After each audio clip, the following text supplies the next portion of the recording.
தூக்கம் தெளிஞ்சு அப்போ தான் வந்திருப்பாங்க போல். வந்த உடனே ஏதாவது விட்டு போடணுமேன்ட்டு யாராவது கண்டென்ட் ரைட்டரை கூப்பிட்டு எழுதுடா, ஹேஷ்டேக் சோஃபா மாடல்னு போடு, ஹேஷ்டேக் சினிமா ப்ராப்ளம்னு போடு, ஹேஷ்டேக் இன்ஸ்டாகிராம் விக்ட்ரின்னு போடு, எதையாவது ஒன்று போடு. இல்லையா திமுக பேச்சாளர்கள் இருப்பாங்க, திமுக பத்திரிகையாளர்கள் இருப்பாங்க, திமுக நடிகர்கள் இருப்பாங்க. இப்போ கூட திமுகவிலேருந்து புதுசாக ஒரு எழுத்தாளர் வர, கவிஞர் வர வந்திருக்காரு. அந்த மாதிரி திமுகவுக்கு சொந்தமானவங்கலாம் கூப்பிட்டு அவங்களெல்லாம் ஒரு மேடையில் ஏற்றி பேச விடு. எதுக்குடா அந்த மேடைன்னா யாருக்கும் புரியாது. வெள்ளை அறிக்கைனா நீங்கள் என்னெல்லாம் உண்மையிலே செஞ்சுருக்கீங்க, எதெல்லாம் வாயில் வடை சுட்டுருக்கீங்க, எதெல்லாம் ஆயிலில் வடை சுட்டுருக்கீங்கன்னு பிரித்து காட்டணும். அந்த பிரித்து காட்டுற வேலையை இன்றைக்கி பிரித்து மேய போகிறாங்க. 18ஆம் தேதி சட்டமன்றத்தில் பார்க்க போகிறோம். வழக்கமாக இப்போ நிதி ஆயோக்காக போகிறாரு, டெல்லி போகிறாரு பயணம். 4 வருஷம் போகாமல் கோமாவிலேருந்து எழுந்து வந்து இடி ரைடு வந்துருச்சு, டாஸ்மாகில் ரைடு பண்ணிட்டாங்க, அதனால் போய் அங்கே கதறதுக்காக ஜி எப்படியாவது என் பிள்ளைய மருமகனை காப்பாற்றுங்க ஜி அப்படின்னு கதறதுக்காக போன நிதி ஆயோகம் நினச்சிங்களா? மாநில உரிமையை கேட்குறதுக்கு, மாநிலத்துக்கு வர வேண்டிய நிதியை கேட்குறதுக்கு. அடிக்கடி கரண்ட் கட்டு வருது, நிறைய மின் பிரச்சனைகள் வருது அப்படின்னு கேட்கும்போது செந்தில் பாலாஜி அன்றைய மின்துறை பார்த்துக்கிட்டு இருந்தார் இல்லையா, அவர் ஒரு வார்த்தை சொன்னார், அணில்கள்லாம் நிறைய ஓடுதுங்க ஒயர் மேலே, அதனால தான் கரண்ட் கட்டாதுன்னு சொன்னாரா? அப்போ அந்த டைமில் மின்வெட்டு இல்லையா? இதோட மோசமாக இருந்தது. என்னன்னா நம்மளுக்கு மறதி, அதை மறந்துடுவோம். ஏன் பிரச்சனைன்றது அவரே சொன்னார். லோக்கலில் இருக்கக்கூடிய அதிகாரிகளை பயன்படுத்திக்கிட்டு இன்னமும் சொல்கிறேன், இந்த திமுக குண்டாஸ் உள்ளாட்சி துறையில் உள்ளாட்சி பிரதிநிதிகளாக உட்காந்துக்கிட்டு அவங்க செய்யக்கூடிய அட்டூழியங்களில் இந்த மின்வெட்டுகள் நடக்குது. என்னால் ப்ரூவ் பண்ண முடியும். இந்த திருட்டுனாலே திமுக தான். அதை நீங்கள் வந்து எழுதி வச்சுக்கலாம். இந்த திருட்டுனாலே திமுக தான். அதற்கான ஆதாரத்தை நான் வெளியிடுவேன். சிடி நிர்மோகன் நேற்று வெளியிட்டிருக்காரு. ஏன்னா வெளிச்சத்திலே திருடுனா இவன் இருட்டில் திருட மாட்டானா? இந்த திருட்டு வேலைகள்லாம் பண்ணுறதெல்லாம் இவங்க தான். இதை பண்ணி ஆட்சிக்கு கெட்ட பேர் வரணும். எங்கெல்லாம் டிரான்ஸ்ஃபார்மர் டேமேஜ் பண்ணலாம், எங்கெல்லாம் ஒயரை கட் பண்ணலாம், எங்கெல்லாம் திருடலாம், எங்கெல்லாம் காப்பர் ஒயரை அறுக்கலாம், இதே வேலை சுற்றிக்கிட்டு இருக்கீங்க. யூஸ் காரை திருடிட்டு போய் அவங்க ஒன்றும் லட்சக்கணக்கில் சம்பாரிச்சிட போகிறதில்ல. திருட்டு பொருளை விற்று இங்கே சாம்பிஸாக மாற்றி வச்சுட்டு எல்லாருக்கும் ஒரே ஊசியில் வந்து ட்ரீட்மெண்ட் பண்ணோம் அப்படின்னா எல்லோரும் போய் சேர வேண்டியதான். அப்படி தான் இருக்கும். ஒரு துறையிலையும் நீங்கள் கேட்குற எல்லா விஷயங்களுக்கும் உங்கள்கிட்ட பதில் இருக்குது. இப்போது இந்த 3 சேனல் சில செட்டாப் பாக்ஸில் மட்டும் நம்பர்ஸ் மாதிரி பின்னாடி போயிருக்கு, சில செட்டாப் பாக்ஸில் ஒர்க் ஆகலை அப்படின்ட்டு. இது டெக்னிக்கல் கிளிச்சுன்னு சொல்லி அமைச்சர் தெளிவாக சொல்லிட்டார்.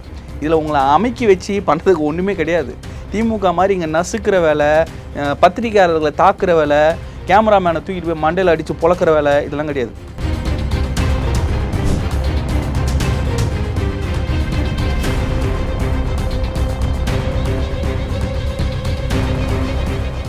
ரியல் ஒன் உறவுகளே, நடுநிலையோடு பொறுப்புடன் செய்திகளை வழங்கி பல லட்சக்கணக்கான மக்களின் நம்பிக்கையை பெற்ற நமது சேனலின் வளர்ச்சிக்கு உங்கள் ஆதரவு தேவை. இந்த ஊடக பயணம் தொடர்ந்து வலுப்பெற திரையில் தெரியும் QR கோட் ஸ்கேன் செய்தோ அல்லது டிஸ்கிரிப்ஷனில் உள்ள வங்கி விவரங்கள் மூலம் உங்களால் முடிந்த அளவு சப்போர்ட் செய்யுங்கள். உங்கள் ஒவ்வொரு ஆதரவும் நமது குரலை இன்னும் பல லட்சம் பேரிடம் கொண்டு செல்ல உதவும். ரியல் ஒன் நேயர்களுக்கு வணக்கம். இன்று நம்மளுடைய நேர்காணலுக்கு திரு நரேஷ் அவர்கள் இணைஞ்சிருக்காங்க. பிரதர் வணக்கம். வணக்கம். எப்படி இருக்கீங்க? நல்லமா இருக்கேன். நீங்கள்? நல்லா இருக்கேன். தற்பொழுது 3 நாள் டெல்லி பயணம். இந்த டெல்லி பயணம் முடிந்ததன் பிறகு வர்ற 18ஆம் தேதி அந்த நேரத்தில் 17-18 சட்டப்பேரவை கூட்டம். போன சட்டமன்ற கூட்டத்தில் உதயநிதி அவர்கள் நல்லாவே ஸ்கோர் பண்ணிட்டாங்க. அப்படியா? ஆமாம், நிறைய பத்திரிகையாளர்கள் சொல்லியிருந்தாங்க. எப்படி முரசொலியில் எழுதுறவங்களா? இல்லை, விஜய் சாருக்கு ஆப்போசிட்லே சரி நிறைய பேர் நம்பிட்டு சொல்லியிருந்தாங்க.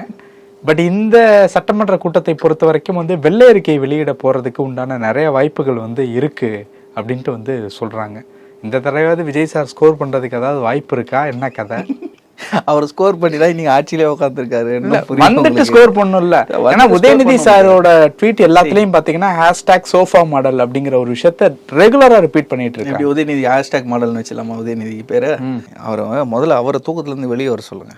இங்கே எல்லாம் ஆக்டிவாக வேலை பார்த்துக்கிட்டு இருக்காங்க, எல்லா வேலைகளும் நடந்துக்கிட்டு இருக்கு. திடீர்னு 2-3 நாள் கழிச்சு ஒப்பாரி வைக்க வேண்டியது. அப்போதான் தெளிஞ்சிருக்கும்னு நினைக்கிறேன். தூக்கத்தை சொன்னேன். தூக்கம் தெளிஞ்சு அப்போ தான் வந்திருப்பாங்க போல். வந்த உடனே ஏதாவது விட்டு போடணுமேன்ட்டு யாராவது கண்டென்ட் ரைட்டரை கூப்பிட்டு எழுதுடா, ஹேஷ்டேக் சோஃபா மாடல்னு போடு, ஹேஷ்டேக் சினிமா ப்ராப்ளம்னு போடு, ஹேஷ்டேக் இன்ஸ்டாகிராம் விக்ட்ரின்னு போடு, எதையாவது ஒன்று போடு. இல்லையா திமுக பேச்சாளர்கள் இருப்பாங்க, திமுக பத்திரிகையாளர்கள் இருப்பாங்க, திமுக நடிகர்கள் இருப்பாங்க. இப்போ கூட திமுகவிலேருந்து புதுசாக ஒரு எழுத்தாளர் வர, கவிஞர் வர வந்திருக்காரு. அந்த மாதிரி திமுகவுக்கு சொந்தமானவங்கலாம் கூப்பிட்டு அவங்களெல்லாம் ஒரு மேடையில் ஏற்றி பேச விடு. எதுக்குடா அந்த மேடைன்னா யாருக்கும் புரியாது. எதுக்குடா வந்திருக்காங்கன்னா இந்த ஆட்சி திட்டுறதுக்கு வந்துருப்பாங்க. இதே வேலை, இதே பண்ண சொல்லுங்கள், ஒன்றும் பிரச்சனை இல்லை. இதனால் ஸ்கோர் பண்ணி அவர் ஜெயிக்கிறார் அப்படின்னா அவர் தாராளமாக ஜெயிச்சுக்கிட்டோம், ஒன்றும் பிரச்சனையே இல்லை. அவங்க அப்பாவே அவரால் காப்பாற்ற முடியல, தோக்க விட்டார். என்னத்த சொல்கிறதுன்னு தெரில. இதில் எனக்கு அவர் ஸ்கோர் பண்ணிட்டான்னு சொல்கிறது எனக்கு வந்து வியப்பாக இருக்குது. பேசி முடித்து ஆப்போனண்ட்டுக்கிட்ட இருந்து பதில் வர வரைக்கும் அவங்க உட்காந்துருக்கணும். அட்லீஸ்ட் அவங்க பேசும்போது அதை நோட்ஸ் எடுக்கணும். தளபதி நீங்கள் நோட்ஸ் எடுத்துகிட்டு இருந்தார் பார்த்தீங்களா? இவங்கெல்லாம் சொல்கிறாங்களே அவர் வீட்டுக்கு போயிட்டு அறிக்கையாக கொடுத்தாருன்னு, அப்போவே பேசுறதுக்கு ரெடியாக இருந்தார். இவங்க ஓடிட்டாங்க. இவங்க சட்டமன்றத்துலேருந்து தவி குதித்து ஓடிட்டு எதிர்ப்பு தெரிவிக்கிறதுக்கு வாக்களிக்கணும். எதிர்த்து வாக்களிக்கவே தைரியம் இல்லை. நீங்கள் என்னத்தை வந்து ஸ்கோர் பண்ணிட்டாங்கன்னு சொல்கிறாங்கன்னு எனக்கு புரியல. இப்போ உட்காந்து ட்வீட்டு டெய்லி ஏதாவது ஒரு கதறல், ஏதாவது ஒரு ஒப்பாரி, இதே வேலை கேட்டால் 6 மாதத்துக்கு நாங்கள் எதுவும் பேச மாட்டோம். ஆனால் 6 நிமிஷம் கூட சும்மா இருக்க மாட்டேன்றாங்க. கையும் சும்மா இருக்க மாட்டேங்குது, வாயும் சும்மா இருக்க மாட்டேங்குது. இந்த வாயால் தான் கெட்டோன்றதை புரிஞ்சுக்க மாட்டேன்றாங்க. எனக்கு அதான் புரியல. இந்த வாடகை வாய்கள்னு சிலரை வச்சு பேசி பேசி பேசி மக்கள் மத்தியில் வந்து இந்த வெறுப்பை சம்பாரிச்சு இவங்க அதனால தான் தோத்தன்றதை ஒத்துக்க மாட்டாங்க. இன்னும் இன்ஸ்டாகிராமில் பழி போட்டுக்கிட்டு இப்படியே உட்காந்துருக்கேன்றேன்னா. வெள்ளை அறிக்கை கேட்டிங்க, தரமான வெள்ளை அறிக்கை எப்படி இருக்குன்னு 2021 பிடிஆர் கொடுத்தாரு. நான் அதை உண்மையிலே ஒத்துக்குவேன். அவர் நிறைய இடங்களில் நம்ம பாராட்டியிருக்கோம்.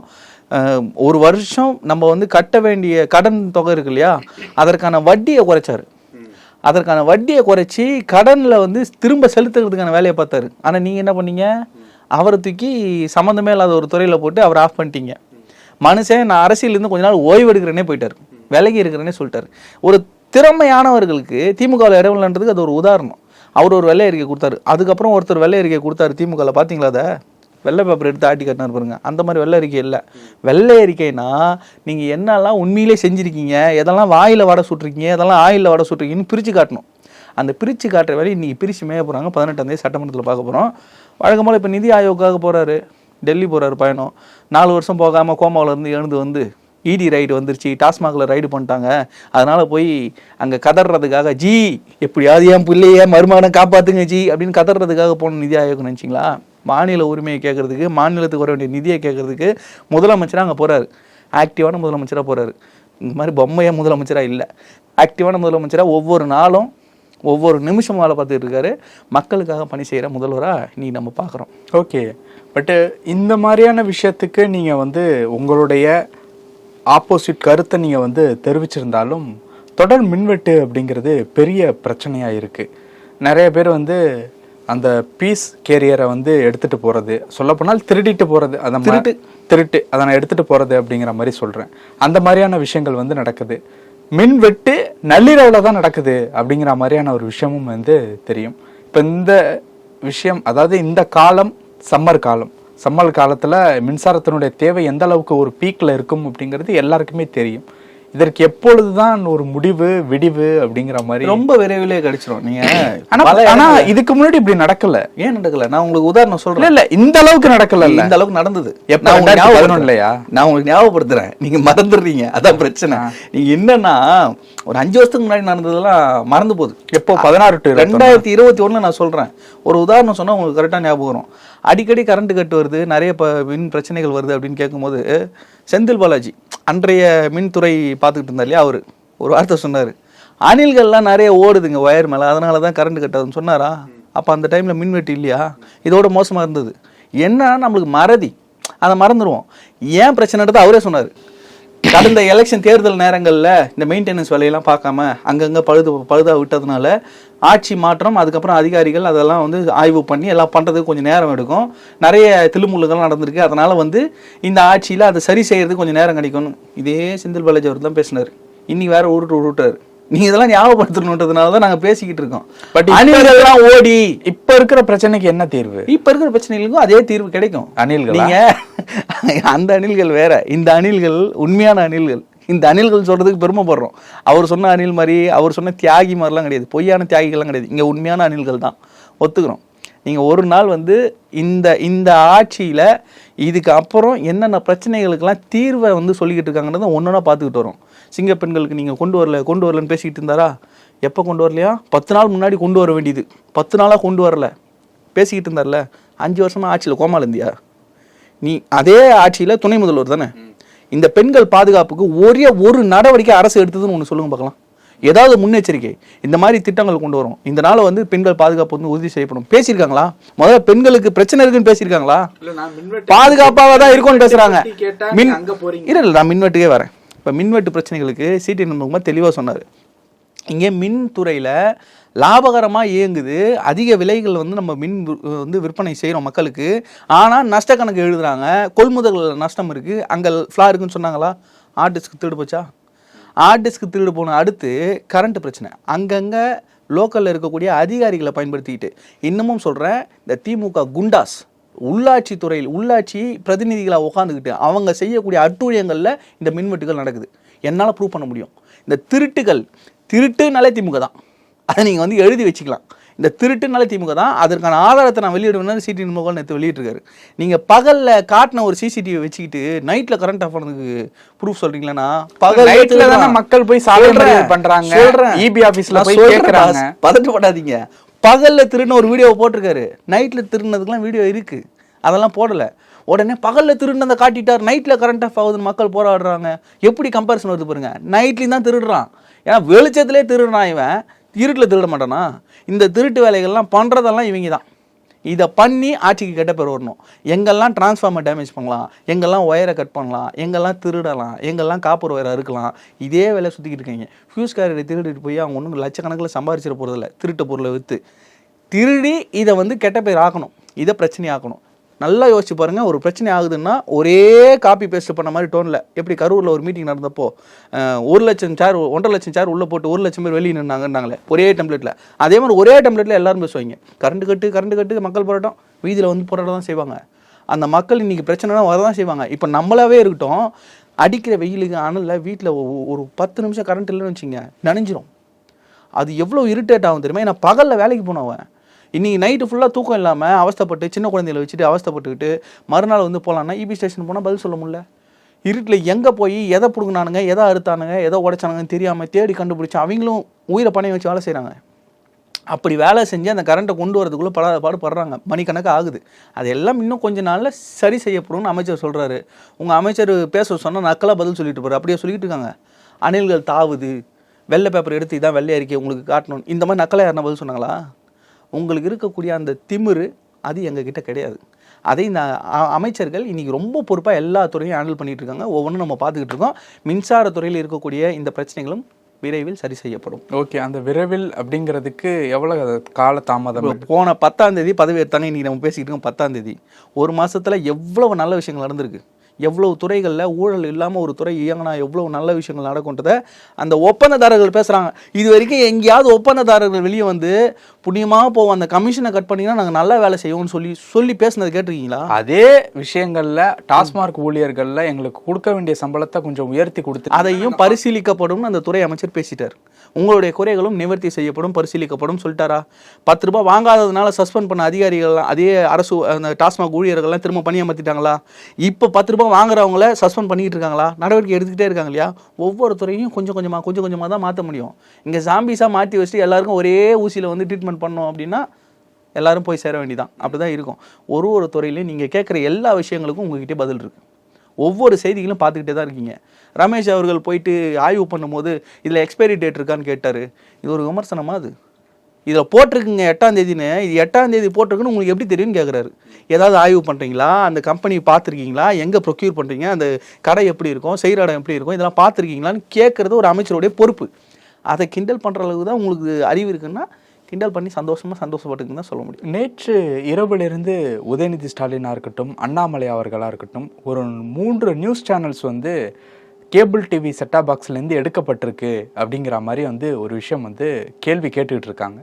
இதற்கு தகவல் தொழில்நுட்பத்துறை அந்த செய்தித்துறையிலேருந்து வந்து செய்தித்துறையிலேருந்து ராஜ்மோகன் அவர்கள் வந்து தொழில்நுட்ப கோளாறு அப்படிங்கிற ஒரு விளக்கம் வந்து கொடுத்துருக்காங்க. இன்றைக்கி காலையில் மறுபடியும் அண்ணாமலை அவர்கள் வந்து அது எப்படி 3 சேனலுக்கு மட்டும் தொழில்நுட்ப கோளாறு பிரச்சனை வரும், உங்களுடைய செய்திகள் அதாவது எதிரான செய்திகளை போடுறதுனால இந்த மாதிரியான விஷயங்களில் ஈடுபடுறீங்களா அப்படிங்கிற ஒரு கேள்வி வந்து கேட்கப்படுது. திமுக ஆட்சியில் பத்திரிகை சுதந்திரம் அப்படிங்கிறது எந்த அளவுக்கு இருந்துச்சு அப்படிங்கிறது நீங்கள் நல்லா பார்த்துருப்பீங்க. இப்பயும் அதே பிரச்சனை தொடருதா அப்படிங்கிற ஒரு கேள்வி வந்து உங்கள் முன்னாடி நான் உங்களுக்கு அடிக்கடி தேஜாவுக்கு போயிருந்தீங்க. நீங்கள் உங்களுக்கு திரும்ப கொண்டு வரணும். 6 மாதத்துக்கு முன்னாடி இதே மாதிரி புதிய தலைமுறை சேனல் ஒரு சில செட் ஆஃப் பாக்ஸில் வந்து பின்னுக்கு போயிடுச்சு, சில செட்டாப் பாக்ஸில் வரல அப்படின்னு சொல்லும்போது அந்த டைமில் நடக்கும்போது என்ன சொன்னீங்க? தொழில்நுட்ப கோளாறுன்னு சொன்னீங்க. நாங்கள் என்ன கேட்டோம்? இதற்கு விளக்கம் வேணும்னு கேட்டோம். இப்போது இந்த 3 சேனல் சில செட் ஆஃப் பாக்ஸில் மட்டும் நம்பர்ஸ் மாதிரி பின்னாடி போயிருக்கு, சில செட் ஆஃப் பாக்ஸில் ஒர்க் ஆகலை அப்படின்ட்டு. இது டெக்னிக்கல் கிளிச்சுன்னு சொல்லி அமைச்சர் தெளிவாக சொல்லிட்டார். இதில் உங்களை அமைக்கி வச்சு பண்ணுறதுக்கு ஒன்றுமே கிடையாது. திமுக மாதிரி இங்கே நசுக்கிற வேலை, பத்திரிகையாளர்களை தாக்குற வேலை, கேமராமேனை தூக்கிட்டு போய் மண்டையில் அடித்து பொழக்கிற வேலை, இதெல்லாம் கிடையாது. கல்குவாரியில் போய் பிரச்சனை நடந்து நியூஸ் 24/7 தமிழ் அந்த சேனல் நிருபருக்கு என்ன ஆச்சுன்றதை நம்ம பார்த்தோம். இதே மாதிரி பலருக்கும் குண்டாசுகளை போட்டு பேச விடாமல் பண்ணுற வேலைகளை இங்கே பண்ணலை.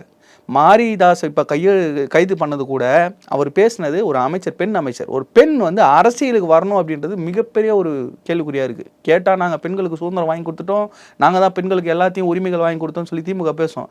ஆனால் ஒரு பெண் அமைச்சரை எந்த அளவுக்கு மோசமாக பேசணுமோ அந்த அளவுக்கு மோசமாக பேசி தனிப்பட்ட தாக்குதல்கள் பண்ணுறான். நாளைக்கு பொது வெளிக்கோ இல்லை பொது வாழ்க்கைக்கோ பெண்கள் வரணும்னா வருவாங்களா? இதை முற்றிலும் நடவடிக்கை எடுக்கணுன்ற கோரிக்கை வந்த உடனே அந்த நடவடிக்கை எடுத்துருக்காங்க. ஆனால் அது பின்னாடியும் பழிவாங்கல் நோக்கம் இருக்கு. நீங்கள் எப்படி வேணும் நினச்சிக்கலாம். அவர் பேசுனதுக்கு தான் இதே வாய் தான் விஜய் அவர்களை எவ்வளோ ஆபாசமாக பேசுனதும் நம்மளை பார்த்தோம். அதுக்கெல்லாம் நடவடிக்கை எடுக்கலை. தன் கட்சி பெண்களை, முக்கியமாக நம்ம மாநிலத்தில் இருக்கக்கூடிய பெண்களை ஏதாவது தவறாக நீங்கள் பேசுனீங்கன்னா ஒவ்வொரு விஷயத்துக்கும் விஜய் என்ன பொங்கியிருக்காரு. ஒரு விஷயத்துக்கு உடனடியாக நடவடிக்கை எடுத்துருக்காரு. என் மேலே என்ன அவதூறு வேணால் பேசு, என் தனிப்பட்ட வாழ்க்கையில் என்ன எவ்வளோ வேணால் அசிங்கமாக பண்ணு, ஆனால் என்னை சார்ந்த, என் கட்சியை சார்ந்த, என் மாநிலத்தை சார்ந்த என்னுடைய தாய்மார்களை, பெண்களை நீ தரக்குறையாக பேசுனா நான் சும்மா இருக்க மாட்டேன்றதை ஒவ்வொரு முறையும் அவர் ரியாக்ட் பண்ணியிருக்காரு. இந்த முறை ஒரு அமைச்சரே பேசும்போது இவன் நாளைக்கு யாரை வேணாலும் பேசுவான்றதுனால தான் நடவடிக்கை எடுத்தாங்க. கம்ப்ளைண்ட் வந்திருக்கு, நடவடிக்கை எடுத்திருக்காங்க. இப்போ சொந்த ஜாமீனில் வெளியே வந்துட்டார். இது கருத்து சுதந்திரமா அப்படின்னு கேட்டிங்கன்னா இது வந்து வேறு டிபார்ட்மெண்ட். நான் அதுக்குள்ளே போக விரும்பல. நீங்கள் என்னெல்லாம் பண்ணீங்க, சவுக்கு சங்கர் வீட்டில் என்ன பண்ணீங்க, சவுக்கு சங்கர் தூக்கி உள்ளே வச்சு என்ன பண்ணீங்க, கையை உடைச்சிங்க, கொலை பண்ண முயற்சி பண்ணீங்க, இதெல்லாம் அவர் பேசிக்கிட்டு இருக்க விஷயம். ஆனால் அதே மாதிரி தான் கைது ஆகி மறுபடியும் விடுதலை ஆகி வெளியில் வந்ததன் பிறகு ஒரு ட்வீட் வந்து போடுறாரு, வணக்கம் லாட்ரி அப்படின்னு சொல்லிட்டு ஒரு ட்வீட் வந்து. அந்த லாட்ரி மேட்டரும் உடையுது பார்த்தீங்களா? இவர் ஏதோ ஒரு நபருடைய பேரை சொல்லி அது வேற சொல்லி அது வேற ஜான் பிரிட்டோ. அதாவது இந்த அளவுக்கு தான் இவங்களுக்கு அறிவு இருக்குது.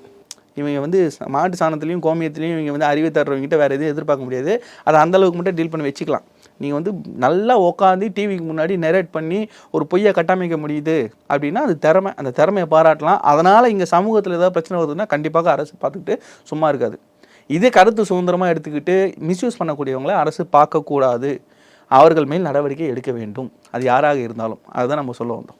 ஆட்சிக்கு ஏதாவது பிரச்சனை இருக்கா? ஏன் முதல்வர் அவர்கள் 3 மாசத்துல போயிடும், 6 மாசம் அந்த மாதிரி விஷயத்தினால இந்த ஒரு கேள்வி வருது. இந்த ஒரு மாசத்துல எத்தனை 3 மாசத்துல ஆட்சி தாங்காது, எத்தனை 6 மாசம் ஆட்சி தாங்காதுன்னு சொல்றாங்க தெரியும். அதுல 1 மாசம் போயிருச்சு. இப்போ 1 மாசம் போயிருச்சு. இப்போ அடுத்த மாசம் வந்து 4 மாசம் சொல்லுவாங்களா, 5 மாசம் சொல்லுவாங்களா, 2 மாசம் சொல்லுவாங்களா தெரியாது. இதே மாதிரி தான் முதல்வர் 2019 சொல்லிட்டு இருந்தார், ஒரு அமாவாசை தாண்டாது. இது வந்து அவங்களுக்கு பழகிருச்சு, ஒரு மனவியாதி. அதை வந்து குணப்படுத்துறது ரொம்ப கஷ்டம். இப்போ கூட காலையில் எழுந்து கையெழுத்து போடணுமா, வாக்கிங் போகணுமா, ஷூட்டிங் எடுக்கணுமானே முதல்வர் பேசிக்கிட்டு இருக்காராம். கொஞ்சம் அவருக்கு எதனா ட்ரீட்மெண்ட் பார்த்தா நல்லாயிருக்கும். அவர் இன்னும் ஆரோக்கியமாக இன்னும் நிறைய ஆண்டுகள் வாழணும், ஆரோக்கியமாக இருக்கணும், சந்தோஷமாக இருக்கணும், பேரப்பிள்ளைகளோட சந்தோஷமாக இருக்கணும்னு எங்களுக்கும் விருப்பம். அதை வந்து செஞ்சால் நல்லாயிருக்கும்னு நான் நினைக்கிறேன். இங்கே இந்த ஆட்சியை கலைக்கிற வேலை, மக்கள் நினைக்கிறாங்கன்னு இவங்களே நினச்சி சிலர்லாம் திணிக்கிறாங்களே, இதெல்லாம் இல்லை. இவங்க எவ்வளோ விமர்சனம் பண்ணுறாங்களோ விஜய் நான் சொல்கிற மாதிரி அது மக்கள்கிட்ட இவங்களுக்கு ஆதரவாக தான் மாறிக்கிட்டு இருக்கு. ஏன்னா உண்மை மக்களுக்கு தெரியுது. நீ எந்த அளவுக்கு ஜென்சி கிட்ஸ்னு ஒரு ட்ராமா போட்டிங்களே, 1500 1000 ரூபா கொடுத்து, அதாவது பேக்கேஜ் தெரியுமா உங்களுக்கு? வித்தவுட் ஃபுட்டு 1000 ரூபா, சாரி 1500 வித் ஃபுட்டுனா 1000 ரூபா. இதுதான் ஜென்சி கிட்ஸ் மீட்டிங் போட்ட பேக்கேஜ்.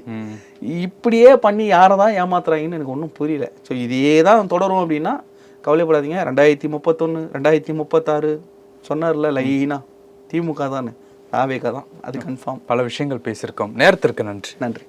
உங்கள் பிசினஸ் இன்னும் அதிக மக்களை சென்றடைய வேண்டுமா? இன்றைய டிஜிட்டல் உலகில் சரியான ப்ரமோஷன் தான் வெற்றியின் முதல் படி. தமிழகம் முழுவதும் பல லட்சக்கணக்கான பார்வையாளர்களை தினமும் சென்றடையும் ரியல் ஒன் யூடியூப் சேனல்களில் உங்கள் பிசினஸ் இனி எல்லோரும் அறியட்டும். குறைந்த செலவில் அதிக ரீச். உங்கள் பிராண்டுக்கு நம்பிக்கையும் வளர்ச்சியும் சேர்க்க இன்றே எங்களை தொடர்பு கொள்ளுங்கள். 928 00 87 164.